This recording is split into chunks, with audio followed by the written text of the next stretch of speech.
very pleased to have Andrew Feinstein here. He's a former member of the ANC government in South Africa. He's author of After the Party, about South African corruption, and Shadow World, which is about the weapons trade, which has been made into a documentary. He's won numerous awards. He's executive director of Shadow World Investigations and serves, quite relevantly in the context of Wikileaks, on the board of the Platform to Protect Whistleblowers in Africa. Just listening in particular to Craig's description of the court process, quite honestly, reminds me of the farcical legal processes that we used to endure under apartheid, where you had this impression sitting in a court of law that this was all theatre that was being enacted to try and give the impression of due legal process, where it has already been decided that there shall be no due legal process. And it really concerns me that this is happening in the United Kingdom of today. But I suppose, taking the sort of context that Chris Williamson has outlined, we shouldn't be surprised. And why do I say that? Well, I know most of you who are on this call will realize this, but perhaps to some of you coming to this issue more recently, let us just reiterate what Julian Assange is being persecuted for.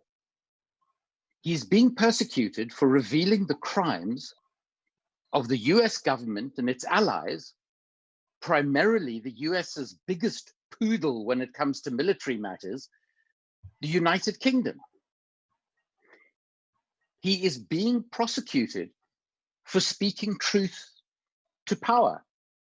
And if we are not able to stop this corrupt and illegal process that is currently carrying on, we would not just have failed an individual in Julian.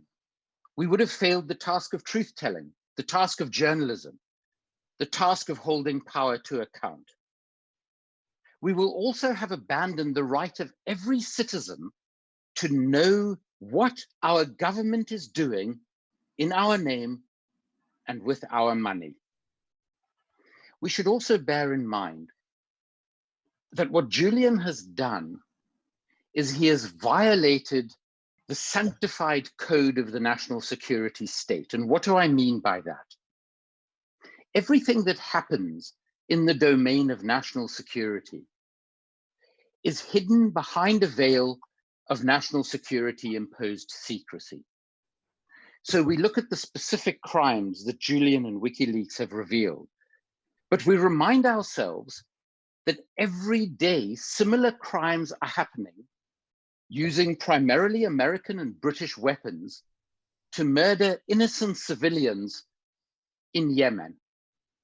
As Chris Hedges, the former New York Times war correspondent who was fired for publicly opposing the invasion of Iraq, has said, if citizens were actually shown the true images of the conflicts that we are engaged in, the conflicts that we are providing the weapons and the financing for, if we could see those real images, if we could read the real reports of what was happening in those wars, we as citizens would not allow this to happen in our name.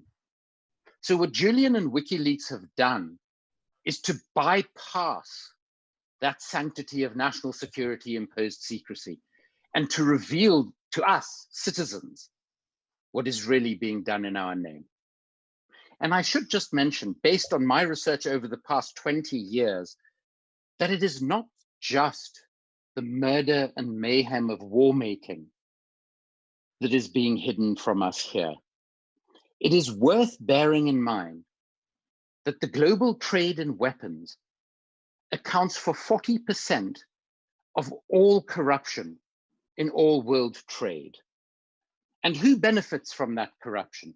Corruption that, for instance, saw the United Kingdom pay members of the Saudi royal family, the son of Margaret Thatcher, Mark Thatcher, and numerous intermediaries, £6 billion in bribes. Who benefits from these bribes?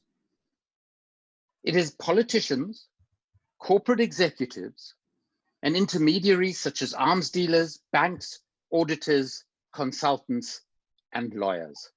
They make fortunes out of the arms trade and out of our war making. And it is this bribery and corruption that oils the wheels of our corrupted political processes.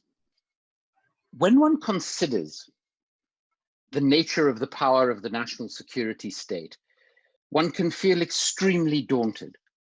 When one hears the accounts of what is happening in court when Julian appears, one can feel incredibly depressed and powerless.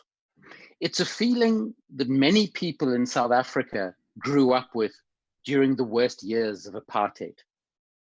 And some of us think that as we got towards 1994, when apartheid finally came to an end, that the 10 years previously were probably a time in which we saw a loosening of this, what was effectively an authoritarian, reactionary, racist oligarchy.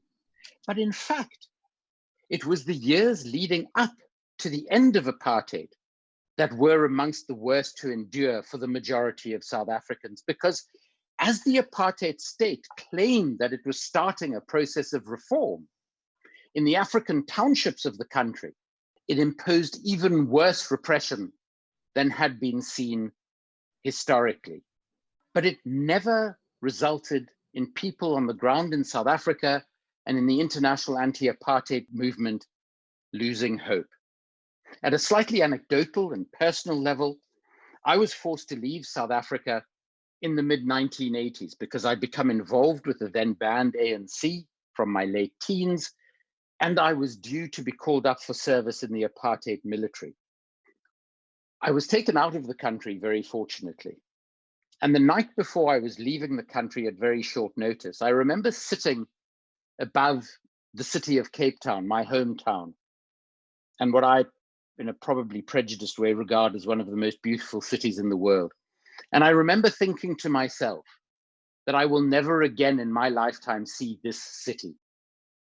Because if anybody had told me in 1986 that 4 years later, the ANC would be unbanned, Nelson Mandela would be released from prison, and 4 years after that, Mandela would actually be elected as a democratically elected president of South Africa, I would have seriously questioned their mental health at the time. But the reality is that that is what happened. And it happened as a consequence of an extraordinary international anti-apartheid campaign and the vast majority of South Africans making their own country ungovernable for the authoritarian regime that tried to rule over them. And it's at times like these, when things feel as bleak as they do today in global politics, in the case of Julian Assange, in the really pathetic role that our mainstream media is playing in propping up the status quo, that we should remember these experiences of hope, these experiences of triumph. For if we allow the national security state to continue to do as it pleases, we, all of humanity, will enable the political and economic elite to destroy our planet, to make us far less safe, and to make our world far less democratic.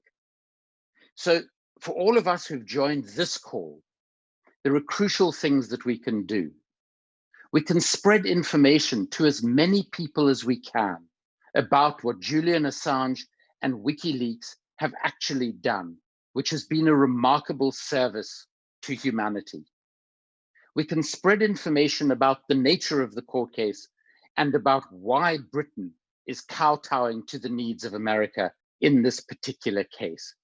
Because that is the most powerful thing we have, is the power of information. And it is up to all of us who've been a part of this call to spread that information as widely as we possibly can, so that we can ultimately free Julian Assange, free the truth, and free ourselves from the national security state. Thank you very much.